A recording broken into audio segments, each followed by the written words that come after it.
listening to PetLifeRadio.com.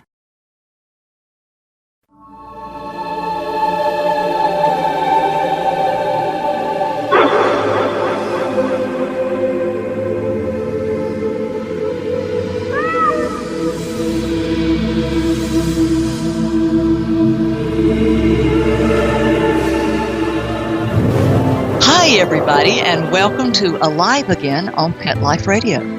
My name is Brent Atwater, and I'm the authority on animal life after death and pet reincarnation. Why? Because I can see your dead pet's spirit and talk to your dead pet spirit. And today's show is about when can I communicate after my animal crosses over into the light. Otherwise, there's a myth about that. People think that you can only communicate later, like, oh, I need to wait 5 weeks after Buffy or Fluffy passes, or, oh, I need to wait several months. Well, that's just a myth. And today we're going to bust that myth and tell you exactly why and how you can talk to your pet as they transition. So with a quick word from our sponsors, and we'll be right back. Sit. Stay. We'll be right back after a short pause. Well, 4 to be exact.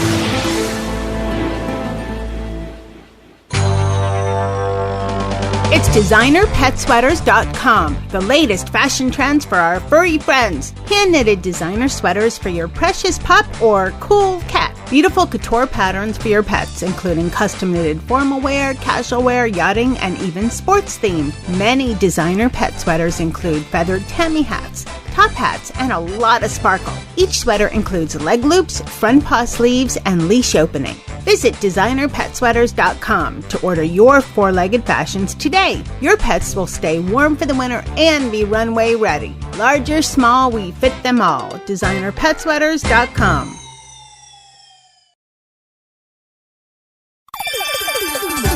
Let's talk pets on PetLifeRadio.com.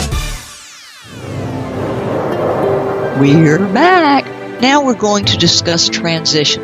And you go, well, what do you mean by transition? I want to explain that first and foremost because I think transition is a better word to use than pet death or pet loss or euthanized or had to be put down. Why? Because transition actually states the fact of what your pet's energy is doing. Now, when you say pet loss, okay, there's fact in that because you've lost your pet. Euthanized, that's a medical term, but it's so harsh and it engenders, when you think about it, the needle going into your pet's arm and him dying right there on the table in front of you.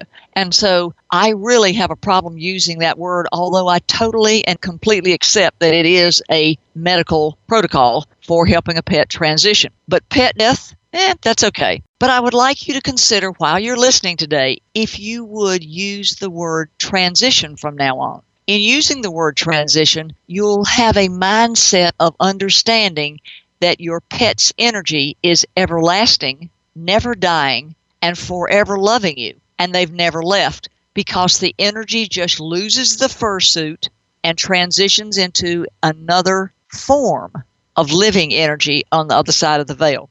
Now, people always say, tell my pet I love them. Well, you tell them yourself because the minute they die, and while they're dying, they can hear every bit of that because they're a living energy. So here's what we're going to talk about today. We're going to talk about the transition process so that you can understand why you can communicate if you have an animal communicator or a psychic or a clairvoyant or whomever you're using to talk with your pet to actually communicate. One of the reasons animal communicators and pet psychics say, well, I can't talk to your pet until they hit the other side and they've rested for a while is simply because they can't access the frequency. Now, what does that mean? I see your dead pet's spirit. I see it while it's dying. I see it while they put the needle in the arm. I see it and talk to it while it's transitioning out of its body. I see it cross the death line, and I see it and talk to it while it's doing that and going on the other side. So we're going to give you examples of that today so you'll thoroughly and completely understand when somebody says,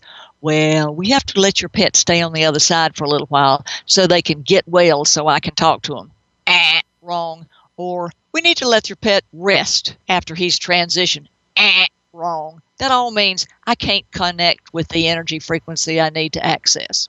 Okay, first of all, Every pet knows when it's going to pass. Now, we have a huge section on our blog, which go visit petreincarnation.com, and a huge chapter in my book, Animal Reincarnation. And that's the number one resource for animal life after death questions in the world.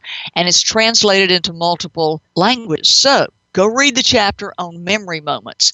Memory moments is the time when your pet knows it's going to pass because it has chosen its exit point. And yes, pets choose their exit points just like people do. So when your pet has decided when its exit point is going to occur, then usually in the few days or a couple of weeks prior to your pet's passing, they have a memory moment. And if you look in our show archives, because all of our radio shows are archived and are on podcasts, so you can be listening to them while you're in the gym or eating dinner or riding home, just access them. There's a whole show on memory moments. They will create a memory moment. Now, if you're aware of that, then it gives you a heads up to when the pet will be passing. If you're not aware of that, it'll sort of put you on notice that something's different, okay? So the memory moment is the first predecessor to letting you know that the pet has chosen a transition exit point. Number 2, if you can see energy like I do, and you're going, well, I can't, okay, here's what happens for those of us who do see energy. The pet's aura, or living life force energy, which shines and glows out. If you remember Angels Among Us or an Angel Whisper where they all had glow auras and halos, well, the halo is the aura of the pet's living energy. And I have on YouTube, if you'll go over there, a video about how to touch your pet's energy. And that's really how to touch your pet's aura. And in the book, there's a whole section on how to see your pet's aura and how to touch your pet's energy. So if you want to feel and see your pet on the other side, the book, Animal Life After Death or Animal Reincarnation, has specific 1, 2, 3, 4 explanations on how to see and touch that energy. So the energy, the living life force energy, starts withdrawing down to the heart center of the pet 24 to 48 hours before the pet crosses over. And even in hospice, they notice that you can tell when a person's energy is drawing into their body. And it's written in the hospice instructions of what to look for. In a pet, their eyes start getting glazy, their ears and their paws start getting icy cold because their life force energy is drawing into their heart so that they can leave their body. And this occurs 24 to 48 hours. What it looks like is it is a reverse purple swirling energy so that when you look at your pet's form, their aura is spinning in a reverse counterclockwise direction going up in purple, and the body starts turning blacker with holes in it until the body becomes completely black. And when the body becomes black, then all the electromagnetic living energy within that fursuit has left, like Elvis has left the building, your pet's energy has left the body. So during all of that, if you see the pet's spirit, that's what you see and that's what you talk to, and that's how you know that your pet is transitioning. And again, all of this is in our book, Animal Reincarnation. Now, if you have questions about any of this, we have a huge group of over 50,000 global members on our Facebook page. And just come on over there, and after every show, we have continued discussions about all of this and lively questions so that there's always something happening, and we're always talking about animal afterlife or animal crossing over or what the animal does when they cross over into the light, how they behave, and then signs from the other side.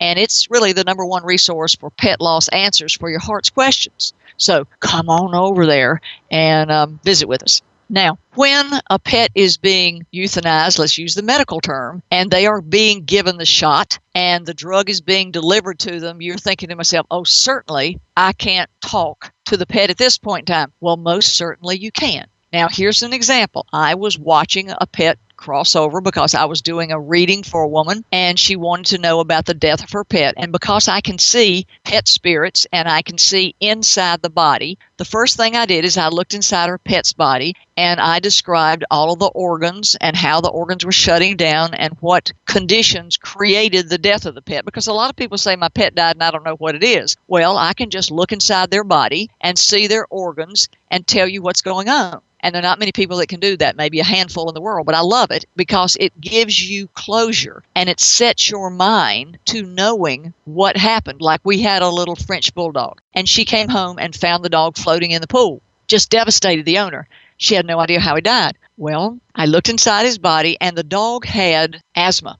And the dog had run out around the pool to go outside and had an asthmatic attack. And when it had an asthmatic attack, it was gasping for air. And as it was gasping for air, it was stumbling. And then it stumbled into the pool and passed away. Now, because I saw his energy and could look inside his body, looking inside his body denoted that there was a problem with asthma and breathing. And seeing his pet spirit showed me and allowed me to watch how the pet passed. So when you see energy and you can see dead spirits, that's what you see. So I asked the dog while it was drowning in human terms because the living spirit, the energy, was already transitioning from the little fursuit that it lived in. How are you doing? And the pet said, tell Mom I had no pain, it was quick, and I'm okay. So I was talking to the pet as its spirit was withdrawing from the body. Another one, which is one of my absolute favorites, a cat. They put the cat to sleep. I watched the cat. She said, oh, was my cat in pain? And I'm looking at the cat. The cat is sitting in its spirit body above the fursuit laying on the table.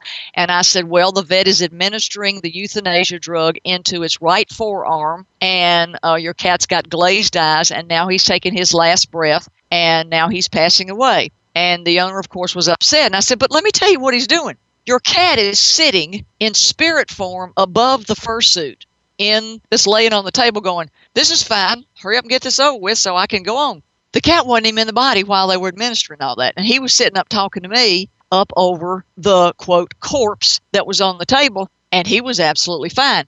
So then she says, well, what did we do? And I said, cat says, let me show you what we did. So the cat says, follow me. She said, first of all, they wrapped me in a yellow sheet. And I'm going, okay, what's wrong with that? He said, well, I didn't like the sheet. And I said, why? He said, because the sheet was 230 thread count. And I'm going, and what difference does that make? He said, well, they cremated me, and I'm worth a 700 count in my sheets. And I'm going, oh, please. It was going to be cremated with you. He said, I don't care. I deserve a 700 thread count in my sheets. Well, the time you would have thought that the owner would have been at her most remorse and crying, she and I both were absolutely laughing that this cat, whose spirit was watching the body being put in a sheet, the yellow sheet that she wrapped him in, was actually fussing about the fact that the thread count of the sheet was not high enough for his taste level and really wasn't as elegant as he wanted. And the owner said out loud, hello, we were cremating you. It didn't matter. It was going to get burned up. Cat said, I deserved a better sheet. And so here we are absolutely laughing at what's going on when you think it's going to be one of the most horrific times to talk to a pet when they're being cremated. Nope. We just went through that and the cat's going, okay, look at that. I didn't like that fursuit anyway. So yes, you can talk to your pet while they're even in the process of being cremated. Now on that, we'll come right back. Sit. Stay. We'll be right back after a short pause. Well, 4 to be exact. Dyson. The new Dyson Animal Vacs are powerful bagless upright vacuums for homes with pets. Air muscle and radio root cyclone technology generates the strongest suction power to powerfully remove dust, dirt, and pet hair from the home or car. To order your Dyson Animal Vac, go to DysonDeals.com. DysonDeals.com to order your Dyson Animal Vac today. Dyson. Music to your ears.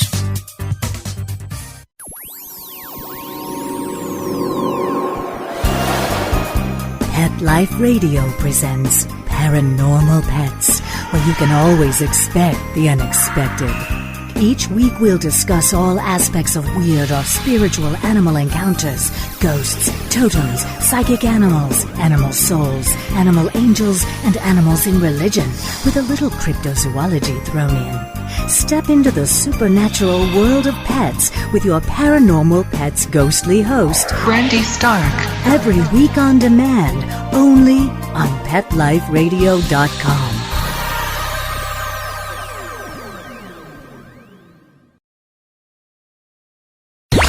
Let's Talk Pets. Let's Talk Pets. On Pet Life Radio. Pet Life Radio. PetLifeRadio.com. We are so grateful for our sponsors, and if you know anyone who you think might be a good sponsor for our show, please tell them about us, because lots of people who have crematoriums, have pet memorial services, have pet photography services, pet portrait services, would be a fabulous sponsor for our show and get lots and lots of international coverage. So you might tell somebody who's doing pet portraits, you might want to advertise on Brent's show because of her huge reach and because of our global Facebook group and because of all the things that they could do good for people who are listening to the show who've just suffered the loss of a pet. Now, when an animal crosses into the light, let me explain that process. Literally, their life force energy raises up out of the fursuit or body, okay? And I watch it. Then the process, the animal slides across the death line. The death line is a dark electromagnetic activity that separates the living energy and all there is on inside the light and on the other side from the fursuit and the earth energy. And you're going, well, why is it black? Because it means there's no electromagnetic energy there. There's nothing living in it. That's the line they cross over. From the fursuit body, cross over the death line over to the living side of all there is. Now, you can talk to a pet while they're going over the death line. Let me give you an example. Forrest. Forrest would stick his paw into the death line and go, well, now if I go over there, are y'all still going to talk to me? We go, yes, Forrest, we're going to be talking to you. So then Forrest leans forward, his energy does, into the death line. He pulls back and he says, I don't know, am I going to like it over there? We're going, Forrest, go to the light, honey. It's really nice over there. It's going to be perfectly okay. Go on over there. And you're going, he still hadn't crossed the death line. He's halfway in, halfway out. So I told the owner, would you tell Forrest to go on and cross over? Because now Forrest is still on this side of the death line and he hadn't crossed it. And for those who know about ghosts and things like that, ghosts are living energy spirits that have not crossed the death line. And that's why they say if you have a ghost in your house, tell it to go to the light. Cross the death line and go to the light. So right now, here's Forrest hanging out as a ghost or a haint or whatever you call them, paranormal entity. And so Forrest goes in, 3/4 of the way, comes back, and he says, wait a minute, am I going to get any food over there? And I'm saying, Forrest, for God's sakes, will you go on and cross the death line? You're going to absolutely love it on the other side. You will be able to do anything you want to do with absolutely no constraints. You won't have a body. You won't have to worry about being anywhere, anytime. You can be there in a split thought. You don't have to worry about being fed because you're always full. You don't have to worry about food. Just cross the death line. So Forrest decided he would cross the death line. Now, had he not crossed the death line, he would have remained a ghost or an entity that's stuck between the worlds. That's what they call it. So now Forrest crosses over, and we're talking about animals crossing into the light. And when anything crosses over the death line, it comes out on the other side like a beautiful sparkler, just a magnificent white sparkler form, because that's all there is. Okay, and here we got Forrest again. Forrest gets on the other side, and he forms into this sparkler, and he decides he's going to do whirly gigs and bounces, and we are laughing like crazy because Forrest is zooming all over everywhere in his new sparkler form. He's seeing if it bounces, will it splatter? He's doing loop-de-loops because he likes the way it streams behind him, you know, like when you see airplanes and they leave a stream behind them. Well, Forrest, in his new sparkler form, is doing loop-de-loops to see how he likes the way he looks in this sparkler form. Once again, we're supposed to be in this very reverent, oh my gosh, I can't talk to my pet because he's just crossed the death line. No, I'm talking to Forrest. The owner's talking to Forrest. I'm watching Forrest, and Forrest is having one heck of a good time playing with his new sparkler form. And his owner and I were laughing so hard that there were tears coming down our face and just holding our sides because Forrest was absolutely hysterical in the things he was saying while he was doing all of this. And it's like, where is the myth now of you have to wait to talk to them? It's non-existent. It just means the person can't access the energy frequency it needs to talk to that pet. So here we go. And now Forrest is on this other side, and he's in sparkler form. Well, for those of you who are listening, you know that I'm the authority on animal life after death and pet reincarnation. If an animal is going to reincarnate, at that point in time, they start formulating into a new being, which is in future energy that I can access and I look at. And I see them put on their new fursuit. I describe that new fursuit to you. And then I ask the pet, excuse me, when are you going to come back, or when are you going to appear for your owner, and where or is it going to be, and how are you going to look, and how long is it going to take? And those are my full reincarnation readings. Now, sometimes when you get something like Forrest had to try on 3 or 4 suits. He tried on brown fur, and he didn't like that. So then he tried on white fur, and he thought that was too sissy. And then he tried on a pale spotted outfit, and he didn't like that. And he finally decided that he was going to come back in a charcoal gray fursuit. And we're looking forward to his return. But all this time, and Forrest had just passed, because we watched him pass. We talked to him through the whole thing. We talked to him while he was crossing the death line. We talked to him while he was trying out his sparkler form. And we talked to him while he was deciding what kind of fursuit and what color, because he wanted the shade to match his eyes, was he going to wear when he came back in reincarnation. So all of those times that everybody says, well, I can't talk to your pet at that time, is wonderful, delightful information, because you're taking the journey with your pet. Okay? Now, the most important part of all about talking to an animal, and the first question everybody asks me is when I'm doing an animal communication session is, do they know I love them? And I say, well, tell them yourself. They're a living energy. And one of the hardest things to do is wrap your mind around the fact that just because they vacated the fursuit, they're now alive and well and a full-blown living energy. They can do anything, anywhere, anytime. And the minute you can wrap your head around that living energy, and we just did a show last week on that, about the living energy and signs and things of that nature from the living energy that they can communicate with you, that is the biggest hurdle for you to expand your awareness with. But once you open your mind to, yes, they are a living energy, a whole nother world opens up for you that you can never go back once you've learned. And your whole concept of death doesn't become death anymore. It becomes transition. And it's really not important about what they say to you or you telling them, well, I love you, because they know it. They hear it. I mean, if they can talk to you while they're being injected with euthanasia drug, and talk to you while they're cremated, and talk to you while they're crossing the death line, and talk to you while they're reincarnating, the most important thing is that they know how much you love them. And it doesn't matter how long, because suppose you just had a puppy for 3 days and it passed away. It's more important that they know how much you love them instead of how long you love them. So when you're dealing with transition, I ask that you look at the fact and open your mind. Just consider it. Even if you're closed-minded, say, well, I'm not even going to think about that. It's not possible, and I'm just not going to deal with that. Okay, if you do that, then you are setting the own boundaries and closing the doors for your pet to be able to contact you, because your pet will honor, they will definitely honor your wish of no connection, no communication, no signs. They'll go, okay, if that's what Mom wants, then that's what I'm going to do. And as a pet parent, you're walking around going, I don't know if Fluffy's okay. I haven't gotten any dreams. Or the guys will go, well, I didn't see him, I didn't hear him, or whatever. Well, it's because you've got your mind closed. If you just open your mind and just say, well, what if this can occur? Then that allows your pet to start contacting you immediately.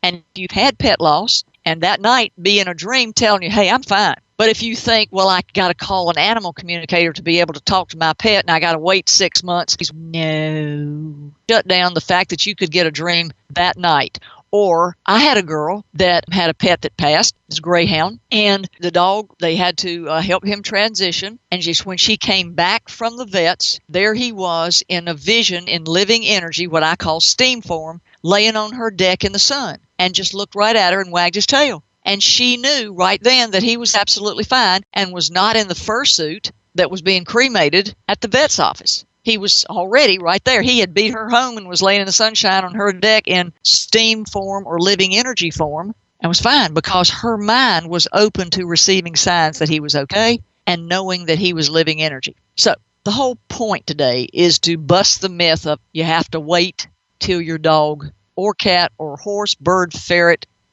lizard, a feathered furry friend, you have to wait till they stabilize on the other side, get well, heal, or any of that. No.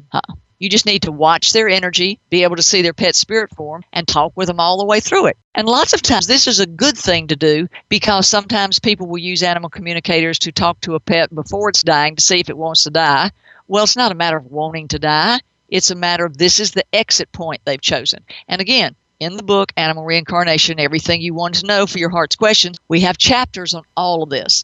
And I really believe from all of the consensus of the readers that it takes the sharp edge off of the knife of pain that's in your heart when your pet passes. So we ask you to come join our Facebook group and continue the conversation after this radio show. Check us out on YouTube. We're going to be having up a lot of new videos with questions and answers. And we're on Instagram, so when I'm out filming and doing lots of things for my television appearances and my interviews, come on down. All the behind scenes are shot and up on Instagram so you can see how we look before we hit the camera and all the good and fun stuff. And our Pet Loss group on Facebook, we'd love to have you join us. That's where we make all of our announcements, that and in our Facebook group. And do take the time to look at all the other Pet Life Radio podcasts and pass them along to their friends. And if you've got a suggestion for our show, send it to me, brent@petliferadio.com, because we're always interested in hearing your questions that can be educational for many. Now, asking me, is your pet going to reincarnate? What are they going to look like and all that? That's a personal question, and that's how I make a living, by doing animal communication for your personal questions. But if you have generic questions about the process or animal life after death in general, or animal crossing into the light, or any of things or techniques of animal communication or anything like that, send me an email at brent@petliferadio.com. And we'll look forward to talking with you next week. Do visit our Pet Life Radio archives. Lots of information there. Do visit our pet blog. Lots of information there. And all of this is listed in our Pet Loss group on Facebook. So come on down and start the journey of expanding your awareness, which will allow you to enjoy your pet, whether they're in a fursuit or they're not. Thanks for listening. I look forward to seeing you later. Bye-bye-bye. Let's Talk Pets, every week on demand, only on PetLifeRadio.com.